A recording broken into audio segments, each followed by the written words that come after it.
मुंबई के वर्ली स्थित Nehru centre art gallery में 16 सितंबर से 22 सितंबर 2025 तक विदर्भ के चित्रकारों की एक संयुक्त प्रदर्शनी आयोजित की गई। इस प्रदर्शनी में विदर्भ के 3 प्रमुख चित्रकारों ने भाग लिया, जिनमें चित्रकार प्रोफेसर गजानन बोबडे, चित्रकार चंद्रशेखर उमेकर और चित्रकार मृण्मयी बोबडे शामिल हैं। विदर्भ के तीनों चित्रकारों ने सामूहिक कला प्रदर्शनी के माध्यम से अपनी भावनाओं को चित्रों के माध्यम से मूर्त रूप देने का प्रयास किया। इस प्रदर्शनी का उद्घाटन मंगलवार के दिन हुआ। उद्घाटन समारोह में प्रोफेसर चंद्रशेखर कुमावत के साथ साथ मुख्य अतिथि डॉक्टर श्री कृष्ण धोने, प्रवीण देशमुख, प्रसिद्ध चित्रकार आनंद किशोर मेहर, प्रसिद्ध चित्रकार रुपेश पाटिल, संदीप कर्णावत ने भाग लिया। याच्यामध्ये जो नवरस आहे कलेमधला, ते मूर्त स्वरूप असेल किंवा अमूर्त स्वरूप असेल किंवा अलंकरण स्वरूप असेल, या तिघांचं मिश्रणच आपल्याला इथं वेगवेगळ्या पद्धतीने बघायला मिळतंय। त्यामध्ये कला जी आहे ही कला आंतरिक अध्यात्माचं चेतना जागृत करणारी गोष्ट आहे। त्याची साधना आहे, ती साधना जर या रसाच्या माध्यमातून बघायला गेल्या प्रदर्शनाच्या निमित्ताने एकीकडे बोबडे मॅडमने जे ट्रॅडिशनल वर्क केलेलं आहे की ज्याच्यामध्ये अलंकरण जास्त प्रमाणामध्ये दिसतं, आणि दुसरं बोबडे सरांच्या याच्यामध्ये वास्तववादी चित्रण आपल्याला बघायला मिळतं, आणि तिसरं याच्यामध्ये उमेकर सरांच्या याच्यामध्ये अट्रॅक्शन आपल्याला बघायला मिळतं। सर्वप्रथम ह्या तिन्ही चित्रकारांना मी शुभेच्छा देतो। चित्र प्रदर्शन पाहताना एक लक्षात आलं की हे गुरु शिष्याचं एक ऑर्गनाईज केलेलं हे प्रदर्शन आहे। जो शिक्षक आहेत चंद्रशेखर उमेकर, ते स्वतः आर्टिस्ट आहेतच, पण ते आर्किटेक्ट आहेत। म्हणजे वास्तुकला किंवा आर्किटेक्चर प्लस पेंटिंग किंवा कला असं दोन्हीचं मिश्रण तुम्हाला त्याच्यामध्ये पाहायला मिळेल। जी विशिष्ट प्रकारची रंगसंगती त्यांनी वापरलेली आहे ती लगेच तुमचं लक्ष त्या चित्रसंगतीकडे किंवा त्या आकारांकडे तुमचं लक्ष वेधित करतं। आणि गोडबोले सर त्यांना सगळं शिक्षण दिलेलं आहे। फक्त उमेकर हे माझे अतिशय जवळचे मित्र असल्यामुळे त्यांच्याबद्दल मी सांगू इच्छितो की कलेसाठी वयाची मर्यादा नसते। आता चांगले वेल एस्टॅब्लिश आर्किटेक्ट असतानाही त्यांना कलेमध्ये आपला काहीतरी ठसा उमटा असं वाटला तर ते नुसतं चित्र काढून नव्हे तर त्याचं शास्त्रोक्त पद्धतीने त्यांनी त्याचा अभ्यास करून त्यांनी BFA कंप्लीट केलं। म्हणजे या वयामध्ये त्यांनी GD ऍड केलं, म्हणजे त्या कलेचं पूर्ण नॉलेज घेऊन त्यांनी आपलं एक्झिबिशन भरवलेलं आहे। आणि जे त्यांनी नॉलेज घेतलेलं आहे तर ते सगळं तुम्हाला त्यांच्या त्या चित्रामध्ये, रंगसंगतीमध्ये, आकारामध्ये ते सगळं त्यांचं दिसतं। बोबडे मॅडमचा जो विषय आहे तो पण युनिक आहे। म्हणजे सगळे सण म्हणा किंवा इंडियन ट्रॅडिशनचा तो त्यांचा भाग त्यांनी अतिशय चांगला भाग घेतला। आणि बोबडे सरांचं निसर्गावरचं पेंटिंगवरचं त्यांचं प्रभुत्व हे अतिशय ठळकपणे लक्षात घेण्यासारखं आहे। तर मी या तिन्ही आर्टिस्टना शुभेच्छा देतो। आणि आजचं जे प्रदर्शन प्रिन्सिपल श्री गजाननराव बोबडे साहेब, उमरेकर साहेब यांचं जे काही मी चित्रकला आणि जे चित्र पाहिले मला खूप आनंद झाला। आमच्या बाबासाहेब ढोणे चित्रकला महाविद्यालयामध्ये आम्ही राज्यस्तरीय पेंटिंग स्पर्धा दरवर्षी भरवतो, आणि त्याकरता बोबडे सर त्यांची पूर्ण टीम खूप मेहनत घेते। तर मी अनेक वेळा त्यांना कोणत्याही माणसाचं एक स्वप्न असायला पाहिजे, आणि ते स्वप्न म्हणजे उंच उंच स्वप्न असलं पाहिजे। ते म्हण आहे की आसमान में भी छेद कर सकते हो, एक पत्थर तो उछालो यार। तर मी त्यांना सल्ला दिला होता की मुंबईमध्ये आपलं हे झालं पाहिजे। आज माझं ते स्वप्न पूर्ण झालंय। त्यामध्ये आर्ट गॅलरीमध्ये पेंटिंग लावलेली आहे। मी विदर्भातल्या अनेक लोकांना प्रवृत्त करतो की या आणि मुंबईला धडका मारा, मुंबईला धडका मारा, परंतु ते आमच्या विदर्भातून बाहेर निघतच नाही।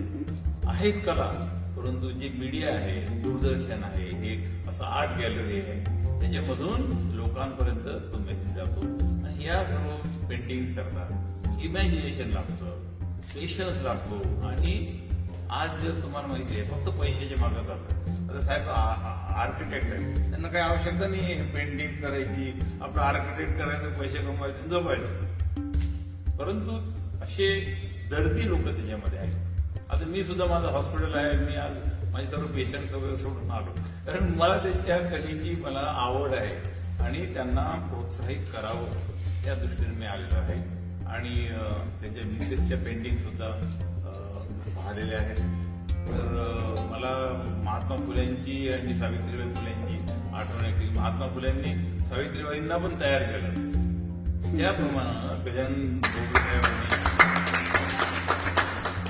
बोबडेताईंना सुद्धा त्या पेंटिंग मध्ये आणलं आणि त्यांनी सुद्धा सहकार्य केलं. आणि आर्किटेक्चर केल्यानंतर त्यावेळेसच मला पेंटिंगची कलेची आवड होती. त्यावेळेसही मला नॅशनल अवॉर्ड्स भेटलेले आहेत, 3 गोल्ड मेडल भेटलेले होते. पेंटिंगमध्ये, स्कल्पचरमध्ये, इव्हन पोस्टर मेकिंगमध्ये सुद्धा मला त्यात अवॉर्ड भेटले होते. पण नंतरच्या काळात मी आर्किटेक्चरल प्रॅक्टिस सुरू केली. त्याच्यात basically that is a bread and बटरवाला वर्क होतं. आता मागील 5-7 वर्षापासून मी पुन्हा ब्रश हातात पकडले. त्याच्या मागे 2 व्यक्ती महत्त्वाचे होते सर, की डॉक्टर हाडे म्हणून आहे आणि त्याच्यानंतर गजानन बोबडे. त्यांच्यामुळे मी ग्रॅज्युएशन केलं आणि आता मी GDR कंप्लीट करून आता पुन्हा MFA साठी सुद्धा तयारी करतो आहे. आता राहिलं माझ्या पेंटिंग्सबद्दल जर बोलायचं झालं तर मी ज्या संडेला हे नेचर ओरिएंटेड किंवा लँडस्केप म्हणून जागेवर जाऊन जे आपण काम करतो त्याच्यात वॉटर कलरमध्ये काम करतो आहे. मात्र स्टुडिओला माझा व्यक्तिगत स्टुडिओ आहे, त्याच्यात पण मी अब्स्ट्रॅक्ट फॉर्ममध्ये काम करतो. अब्स्ट्रॅक्ट फॉर्म जो माझा क्रिएशन आहे जास्त मॅक्झिमम विलेज एरियाच्या बेसवर आधारित केलेला आहे. जरी तो अमूर्त आहे, त्याच्यातून तुम्हाला रिप्रेझेंट काही होत नसलं तरीही त्याचा back side of the drawing ती तुम्हाला त्याच्यातून मिळते. सर, तुमच्या पेंटिंग्समध्ये एक विशिष्ट प्रकारची कलर स्कीम दिसते, तर त्या कलर स्कीम विषयी काय तुम्ही सांगाल? ती जी कलर्स आहेत सर्व अर्बन कलर्स सारखा आपण वापरतो. जे विलेजमध्ये जसं तुम्ही जे पेंटिंग पाहणे त्याचे तुम्हाला तेच कलर दिसेल. जास्त करून येलो आकारचा शेड झाला किंवा बर्न सायना झाला किंवा Indian red colour, green shades, हे तुम्ही आपण त्याच्यातून ते वापरतो. त्याचाच मी याच्यात इफेक्ट घेतलेला आहे. इव्हन याच्यात टेक्स्चर्स पण वापरलेले आहे, फॉर्म्स पण वापरले, लाईट्स पण वापरलेले आहे. तो सर्व इम्पॅक्ट तो तिथून घेतलेला आहे, जो मी माझा या पेंटिंगमध्ये रिप्रेझेंट करायचा प्रयत्न. सर, बहुतेक तुमच्या सगळ्या पेंटिंग ज्या आपण बघितल्या त्या तुम्ही आता जी कलर स्कीम सांगितली ती त्याच पद्धतीने दिसते. पण आता एक्झॅक्टली तुम्ही जिथे उभे आहात त्याच्या मागे फक्त जी पेंटिंग आहे इथे हलकासा ग्रीनिश हा जो काही कलर दिसतोय बघा, आणि ती एकच पेंटिंग ग्रीनिश दिसते, बाकी सगळे अथन कलर सगळं दिसतंय.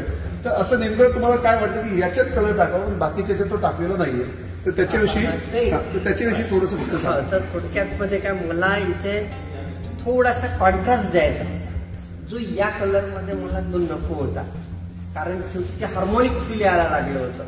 म्हणून मी यात थोडंसं ब्ल्यू वापरलं आणि एक प्रयोग म्हणून हा वेगळा कलर पुरी स्कीमच अलग घेतली, ब्ल्यू टोन मध्ये घेण्याचा प्रयत्न केलेला आहे. तर या प्रकारात थोडेसे चेंजेस असते किंवा असंही नाही की मी सर्व काम याच पॅलेटवरचं काम करतो, मी दुसऱ्या पॅलेटवरचं पण काम करतो. पण आज ह्या एक्झिबिशनला मी हीच सिरीज वापरली.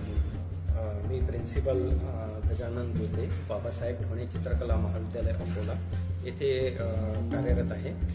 आज नेहरू सेंटर येथे माझं चित्र प्रदर्शन होत आहे. या प्रदर्शनामध्ये आम्ही रसा या सब्जेक्टवर 3 कलावंतांनी हे प्रदर्शन भरवलेलं आहे. आणि पहिले चंद्रशेखर उमेकर सर, जे अमूर्त शैलीमध्ये काम करतात आणि त्यांनी प्रेझेंट केलेल्या पेंटिंग्स ज्या आहेत अमूर्त शैलीवर आहे. आणि त्यानंतर माझं जे आहे निसर्ग चित्रणावर आधारित आहे. सह्याद्रीच्या डोंगरामध्ये आणि सातपुड्या पर्वतामधले काही निसर्ग चित्र आपल्याला इथे पाहायला मिळत आहे. आणि तसेच माझी मिसेस आहे मृण्मयी बोबडे, ती पण प्राध्यापक आहे आणि तिच्या पण पेंटिंग्स इंडियन आर्ट या विषयावर आहे आणि तिने वेगवेगळे सब्जेक्ट घेऊन आपल्या संस्कृतीला जपून काम केलेलं आहे आणि ते इंडियन आर्टमध्ये केल्यामुळे अशा पद्धतीचं काम ॲक्रेलिक ऑन कॅनव्हासमध्ये त्यांनी केलेलं आहे आणि ते सर्व प्रेक्षकांनी बघावं अशी मी विनंती करतो.